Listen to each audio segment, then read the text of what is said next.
Olá pessoal, eu sou o professor Marcos Nascimento da Capacitar Cursos, né, e vamos dar início hoje ao nosso curso de cuidador, né, de idosos. Vamos direto ao ponto, né, sem muito rodeios. Vamos para o primeiro ponto aqui, que é falar um pouco sobre o autocuidado. Né? O autocuidado, ou cuidar de si, representa a essência da existência humana. Todavia, cuidar do outro representa a essência da cidadania, né? Do desprendimento, da doação, do amor, como diz o mandamento bíblico, né? Ama o próximo como a ti mesmo. Então, o que é que ele fala? O autocuidado é a essência da existência humana, né? Você cuidar de si mesmo, né? É da nossa natureza. Aí ele fala, todavia, né? Cuidar de outra pessoa, né? É a essência da cidadania, né? Da doação, do amor, como ele disse, né? No mandamento bíblico, ama o próximo como a ti mesmo. O idoso, por sua longa vivência, experiência e ensinamentos, um dia cansado, com poucas forças, incapaz de se cuidar, né? Necessitará do desprendimento, do amparo, da ajuda do outro, que é o cuidador. Então, como vai passando os anos, a pessoa vai chegar a um ponto em que ela vai chegar o dia, né, que vai estar cansado, com poucas forças e que vai precisar, sim, da ajuda, né, de uma pessoa que o ampare, né, que essa pessoa é o cuidador. O que é ser cuidador? Bom, cuidador é um ser humano de qualidades especiais, né, expressas pelo forte traço de amor à humanidade, né, de solidariedade e de doação. Costuma doar-se ou voluntariar-se para as áreas de sua vocação ou inclinação. Seus préstimos têm sempre um cunho de ajuda e apoio humanos com relação afetivas e compromissos positivos. Bom, gente, cuidar, querer ser ou ser cuidador de idosos tem que ter realmente, como diz, né, a humanidade, tem que ter amor pelo próximo, independente de quem seja. Então, assim, eu quero ser cuidador porque ganha bem. Não vai dar certo. Não vai dar certo. Você tem que querer a profissão porque você gosta do que está fazendo, não é? Então, assim, tem que ter realmente amor, paciência, solidariedade, né? Tem que se doar, né, para aquilo que está fazendo. Então, isso é, né, ser o cuidador. E quem é o cuidador, né, do idoso? É a pessoa capacitada para auxiliar o idoso, o qual apresenta limitações para realizar as atividades e tarefas da vida cotidiana, fazendo elo entre o idoso, né, a família e serviços de saúde da comunidade. Então, o cuidador de idoso é a pessoa que está ali para auxiliar o idoso quando ele apresenta essas limitações para o caminhar, para as atividades do dia a dia, né? Até para um banho, para se vestir. E ele é o elo que liga o idoso à família e às instituições, aos serviços de saúde ou mesmo da comunidade. Com a intenção de informar, orientar e instruir os cuidadores, a Capacitar Cursos elaborou, né, o curso de cuidadores da pessoa idosa. Certo? Então a gente vai trabalhar com isso. Seguindo. Aí vamos falar um pouco sobre a relação do idoso e, né, relação idoso-cuidador. Como se caracteriza o envelhecimento? Bom, envelhecimento é um processo de diminuição progressiva de habilidades motoras, né, sensitivas e de conhecimento. Isto pode levar a apego aos próprios valores, né? O idoso já tem uma experiência de vida, ele se apega aos próprios valores, tem uma dificuldade de aceitar o que é novo, tem a supervalorização da própria história de vida, né? A história de vida dele, ele supervaloriza o que ele viveu, e conflitos com a realidade atual. Tá? Isso pode levar, né, o envelhecimento pode levar a isso, né, a perda progressiva dessas habilidades motoras, sensitivas, né, e de conhecimento. Eu digo que um idoso é como uma criança, né? A gente é criança, a gente desenvolve, cresce, e depois a gente vai ficando idoso, vai voltando a ser criança. A gente vai perdendo algumas habilidades, mesmo como quando é criança. Então, o que ocorre com a pessoa no aspecto emocional, né, no processo de envelhecimento? Então, as mudanças mais encontradas são a labilidade afetiva, né, que é a mudança rápida de humor, né, a explosão diante de estímulos insignificantes. Às vezes, uma bobagem faz com que o idoso tenha essa labilidade. Né? A labilidade, ele quer dizer aí, gente, é essa mudança mesmo rápida de humor. Ele é flexível, né? Ele está de um jeito e de repente está de outro. Então, por coisas pequenas, ele perde o humor. Tem o aspecto também da depressão, né? Que você vai perceber a prostração, que é deitado o tempo inteiro, a alteração do apetite, do sono, né? Você vai perceber a mudança no apetite e a falta de sono, ou dorme demais, né? Autoestima baixa, falta de interesse pelo que se passa à sua volta, irritabilidades, né? Fica irritadiço o tempo inteiro e forte sentimento de culpa, né? Pela idade, pode causar depressão. Isso, gente, é coisas que podem acontecer, não que vai acontecer, né, com todo idoso.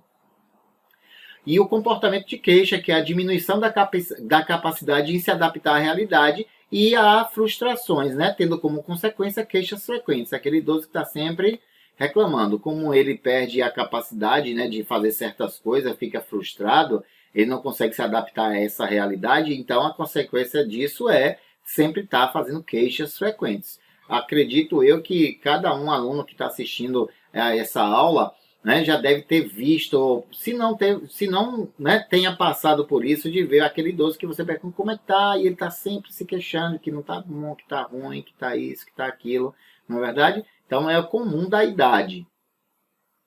Quais as reações mais comuns no idoso que adoece, né, e se torna dependente? Né? Quais são as reações mais comuns nesse idoso, né, que adoece e ele se torna dependente?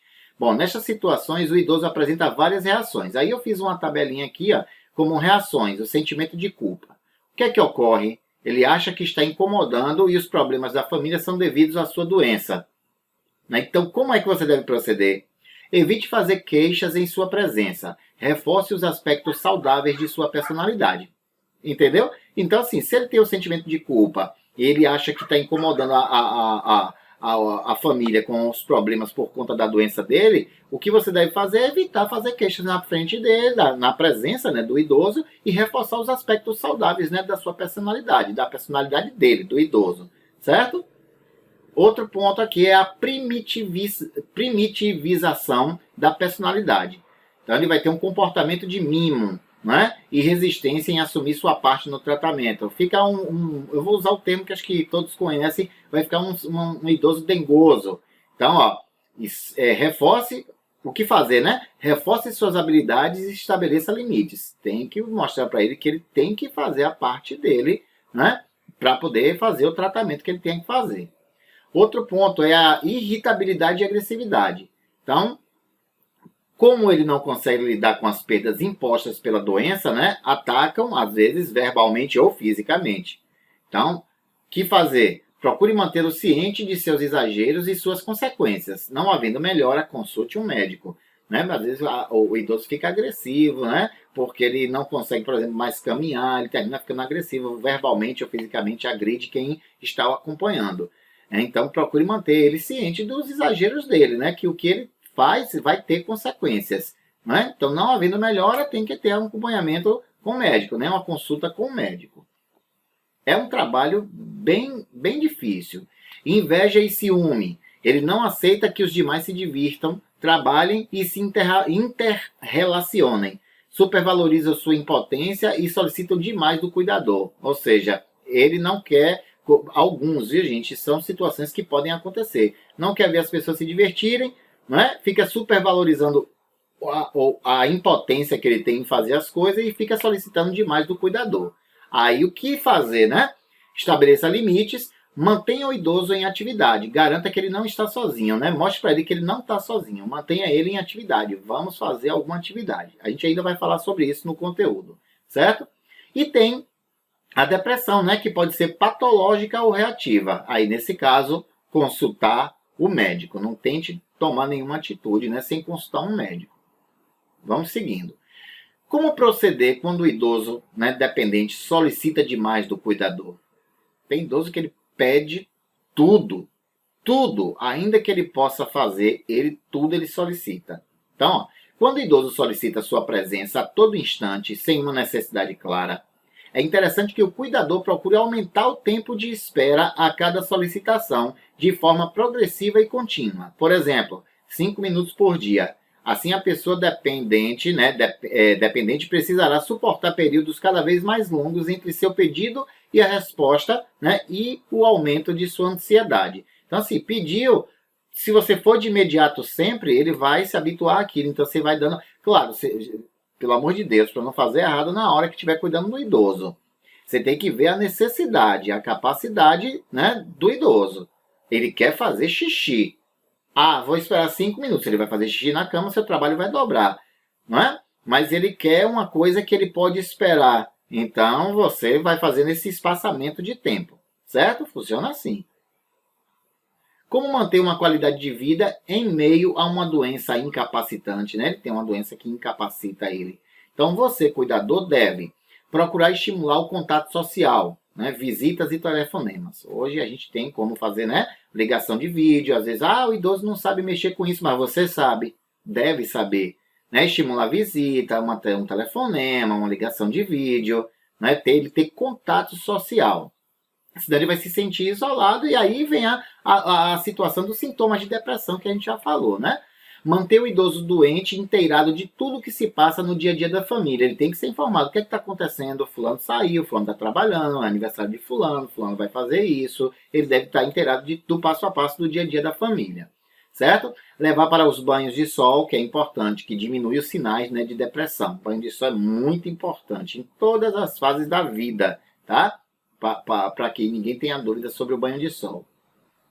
Se a pessoa incapacitada for incapacitada de andar, né, deixá-la parte do tempo na sala. Então ele está falando o quê? Se a pessoa for incapacitada de andar, deixá-la parte do tempo na sala. No quarto fica muito... Porque na sala tem trânsito de pessoas na casa, não é verdade? Passa a criança, passa o dono da casa, passa o pai, passa o filho, passa a esposa, passa alguém. E isso eu estou falando no dia a dia, né? A casa todo mundo sai para trabalhar, beleza, mas você põe na sala, tem uma televisão, né? O movimento é maior. Local onde ocorre maior circulação dos membros da família, diminuindo o sentimento de solidão. Então, manter a pessoa asseada e confortável, né? Limpinha e confortável. Estimular atividades de lazer, né? E ocupacionais. A gente vai falar um pouco sobre isso também, sobre essas atividades. Orientações ao cuidador sobre o paciente. Bom, não descarregue seu estresse no paciente. Nunca, jamais. Já dizia minha avó, problema a gente deixa em casa, né? Dizia ela ainda, ir atrás da porta. Não leve seu problema para o trabalho. Então não descarregue seu estresse no paciente. Reconheça e não ultrapasse seus limites. Respeite a dor do paciente. Ela é subjetiva e pode ser, né, um importante sinal. E estabeleça limites com o paciente. Então, se você estressar, existe a lei, né, o estatuto do idoso. Você deve conhecer o estatuto, certo? Quem tiver interesse, basta me solicitar. Professor, me mande o estatuto do idoso. Vai ser um arquivo grande, mas eu mando para você sempre estar lendo ali. Maltratar um idoso é crime. Você vai preso, certo? E quando eu falo maltratar, não é bater, não é deixar de dar banho, é gritar com o idoso, entendeu? Tem vários pontos. Aí só lendo o estatuto para vocês terem uma noção mais ampla, certo? Então, não descarregue nenhum problema no paciente. Observe se a tristeza do paciente assume áreas de prostração e interfere em sua disposição. Né? Neste caso, avise o médico. Então, se a tristeza dele deixa ele prostrado, prostração, se alguém tem dúvida, é deitado. Tá? E se essa tristeza interfere na disposição dele. Então, neste caso, avise o médico. Use o senso de humor. Ria com o paciente. Ria da vida. Né? Sempre com respeito. Certo? Procure proporcionar bem-estar e satisfação com a vida. Varie os estímulos, né? Saia com o paciente, veja filmes, ouça músicas, notícias, etc. Então, tem que ver também quais são os gostos, né, desse idoso, dessa idosa, para poder você estimular. Manter o idoso integrado ao mundo. Ele tem que saber o que se passa no mundo e ele entender, você fazer que ele entender que ele faz parte ainda, né? Apesar da idade, ele faz parte do mundo, da família, né? Então, ele tem que estar integrado a isso, que é para ele se sentir vivo. Vamos lá, orientações ao cuidador também, né, ao cuidador sobre o cuidador. Orientações ao cuidador sobre o cuidador. Então, estabeleça um tempo para si. Evite assumir todos os cuidados, divida atribuições. Bom, tem casa que tem o cuidador de idosos noite e dia. Então, você divide essas responsabilidades, atribuições com o outro cuidador. É importante isso. Cuide-se de verdade. Vá ao médico. Mantenha-se saudável física e emocionalmente. Estamos falando de você, o cuidador, né? Estamos falando do cuidador. Então tem que se cuidar, ir ao médico, manter-se saudável física e emocionalmente. Não hesite em pedir ajuda se algo não estiver bem, né? Pedir ajuda é importante. Outra coisa, falando sobre cuidador, tem muita gente que pega 2 plantões, não é? Ele trabalha de dia com um idoso e à noite com outro idoso. Então, aí quando é à noite, eu vou montar tipo uma escala para vocês entenderem. Ele trabalha de dia. Todos os dias de dia ele está numa casa. Mas à noite ele tem noites alternadas. Dia sim, dia não. Quem trabalha à noite normalmente é assim. Dá um plantão e folga outro, né? Trabalha uma noite e folga outro. Trabalha uma noite e folga outro. Só que você vai ver que você vai começar a ficar cansado. Porque imagine, você trabalhou hoje o dia, hoje à noite, né? E aí no outro dia você já emenda. Você vai trabalhar 24, 36 horas para ter uma noite de descanso. Vai ser 36 por 12 de descanso. Vai chegar uma hora que o corpo não vai aguentar. É por isso que ele fala, deve se cuidar, tá? Cuidar da saúde, senão adoece. Vamos lá, cuidados com a nutrição no idoso. O que é preciso saber para manter uma alimentação saudável, né, no idoso? Então é recomendável que toda a refeição seja bonita, cheirosa, gostosa, variada, que contenha todos os grupos de alimentos de fácil digestão e em quantidades suficientes. Né? Então tem que ter todos os grupos de alimentos, que a digestão seja fácil, para o idoso não se sentir, a palavra é essa, né? Preso, constipado, com dificuldade de ir ao banheiro. A alimentação seja dividida, né, também em várias refeições, 5 a 6 por dia.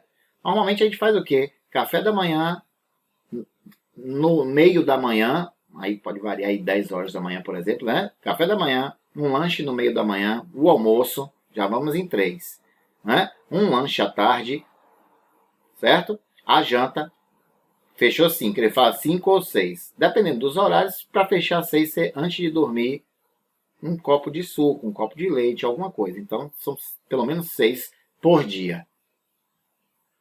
E quanto ao conteúdo das refeições, né? O que é que a gente pode oferecer? Então, deve-se oferecer ao idoso alimentos variados e ricos em nutrientes, né? Com fibras para ajudar no funcionamento intestinal e que contenham cálcio. Então, leite, frutas, né? Tem a questão das fibras também, que as frutas fazem isso, legumes, né? Então, que contenham cálcio para manter os ossos, né, do idoso forte. Cálcio faz isso, mantém os ossos fortes. Como carnes para prevenir anemia, né? Como hortaliças e frutas para ofertar vitaminas, e de 6 a 8 copos com água por dia, certo? Então vai dar aí 1,5 litro aproximadamente, colocando um copo pequeno de 200 ml, né? 6 a 8 copos com água por dia, certo? Então tem que estar bem hidratado o idoso. E se o idoso apresentar algum distúrbio intestinal? Né? Aí vamos lá, na presença de diarreia, deve trocar o leite de vaca por leite ou suco de soja, né? Que ele pode apresentar algum distúrbio intestinal, e aí você troca o leite de vaca por leite de soja. Ah, professor, já estou formulando uma pergunta. Ele diz, e se a casa não tiver? Eu trabalho lá, mas não tem leite. Solicita aos donos da casa, né? Ele está tendo assim uma dificuldade, um distúrbio intestinal, fala com os pais, ou com os responsáveis, né? Aí nesse caso evitar fibras, porque fibra, quem come fibra, alimentos fibrosos, faz com que o intestino funcione bem. Então, nesse caso, você evita a fibra, porque o intestino vai, vamos dizer assim, enxugar, né? Travar, vai evitar a diarreia. Oferecer polpa de maçã, banana maçã, bastante água, água de coco ou sucos bem diluídos, né? Para poder regular a flora intestinal. Aí agora é o inverso, né? Na presença de prisão de ventre, agora ele está preso, ele não consegue, né, evacuar, né, com frequência. Então, oferecer alimentos ricos em fibras, como verduras cruas, né? Alface, almeirão, agrião, repolho, entre outros. Aí tem uma série. Frutas cruas, como laranja com bagaço, é ótimo, viu, para prisão de ventre. Mamão, ameixa seca, né, uva passa, todos esses aí ajudam, né, são alimentos ricos em fibras que ajudam na liberação do intestino. E legumes como abobrinha, quiabo, abóbora, e alimentos integrais como pão integral, arroz, aveia é uma maravilha, farelo e germe de trigo. Então isso vai ajudar bastante aí, né, na questão da prisão de ventre se o idoso apresentar. Tem que estar sempre observando essas situações. Aí vem uma questão delicada, viu? E quando o idoso precisa alimentar-se por sonda? Então, o cuidador deve administrar a dieta pela sonda gástrica de forma lenta, colocando o idoso em posição sentada, né, ou semi-sentada. Então, ele vai estar sentado, ou a gente fala semi-sentado quando ele está na cama recostado, né, por almofadas ou algum encosto que ele possa ficar, né, semi-sentado. Então, lavar a sonda após a dieta com 20 ml de água filtrada. Aí você lava a sonda. Você pega lá, já está inserida, né? A sonda normalmente é nariz. Aí você vai pegar depois que inserir, né, o alimento ali, pastoso, né? Você vai pegar 20 ml de água aí na sonda, que vai direto lá para o estômago do paciente e já vai limpar a sonda, certo? Para evitar que resseque e entupa. Observar se ocorre tosse excessiva ou diarreia, que é comum nas primeiras 24 horas, né? Persistente nestes casos, aí comunicar ao médico, certo? Se ele tiver depois de, quando começar a dieta, né, pastosa pela sonda, observar se ocorre tosse ou diarreia, que é muito comum nas primeiras 24 horas. Seguindo, vamos lá. As alterações na comunicação. Por que a audição no idoso é importante? Bom, porque possibilita a participação social, né? Conversar, dançar, assistir TV, né? E ajuda em sua proteção. Ouvir buzinas, ronco dos automóveis, chiado da fritura dos alimentos e permite direcionar-se no espaço. Então, a audição é importante para todos, né? Mas no idoso, especificamente, aí, para ele poder se direcionar no espaço, ter uma noção de localização, que o ouvido faz isso, né? Ficar para se proteger, como, né, barulho de carro, buzina, fritura de alimento, entre outros aí, como a gente já falou. Como o cuidador pode perceber que o idoso está perdendo a audição? Então aí o cuidador deve estar atento, né, se o idoso apresentar, por exemplo, que ele está aumentando muito o volume da TV, do rádio, entre outros. Que ele pede para repetir várias vezes o que se fala. Aparenta distração em reuniões e se isola por isso. Né? Então você percebe que ele está num grupo de pessoas e que ele, né, está distraído, como se a ideia é não estar ouvindo e aí termina se isolando por isso.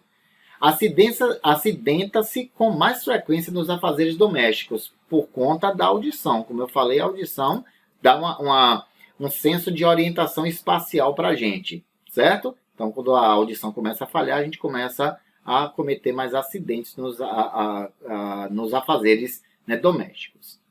Então, o que fazer quando você observar alguma destas situações?